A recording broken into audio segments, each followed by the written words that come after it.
Chanakya international academy உங்களுக்குள் இருக்கும் தலைவரை வெளிக்கொண்டு வரும் பியூர் பாலிடிக்ஸ் பயிற்சி பட்டறை. நேரடி மற்றும் இணைய வழி. கான்டாக்ட் 7338824242. அண்மை செய்தியை பார்த்து கொண்டிருக்கிறோம். உச்சநீதிமன்றத்திலும் சென்னை உயர்நீதிமன்றத்தின் மதுரை கிளையிலும் இன்று திமுக அரசுக்கு சங்கடமான நாள் என பாஜக முன்னாள் மாநில தலைவர் அண்ணாமலை பதிவிட்டுள்ளார்.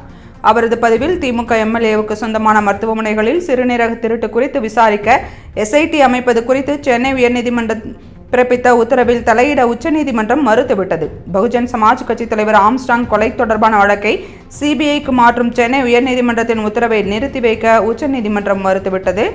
கரூர் கூட்ட நெரிசல் குறித்து சிபிஐ விசாரணை கோரிய வழக்கில் மதுரை கிளையில் விசாரணை நடைபெற்று வரும் நிலையில் சென்னை உயர்நீதிமன்றம் எவ்வாறு மனுவை விசாரணைக்கு எடுத்துக்கொண்டது என்று உச்சநீதிமன்றம் கேள்வி எழுப்பியுள்ளது.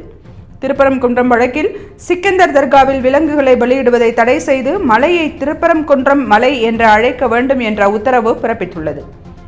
டெல்லி முதல் மதுரை வரை நீதி திமுக அரசாங்கத்தை அதன் சொந்த மனசாட்சியை விட வேகமாக துரத்துவது போல தெரிகிறது என்று அண்ணாமலை பதிவிட்டுள்ளார்.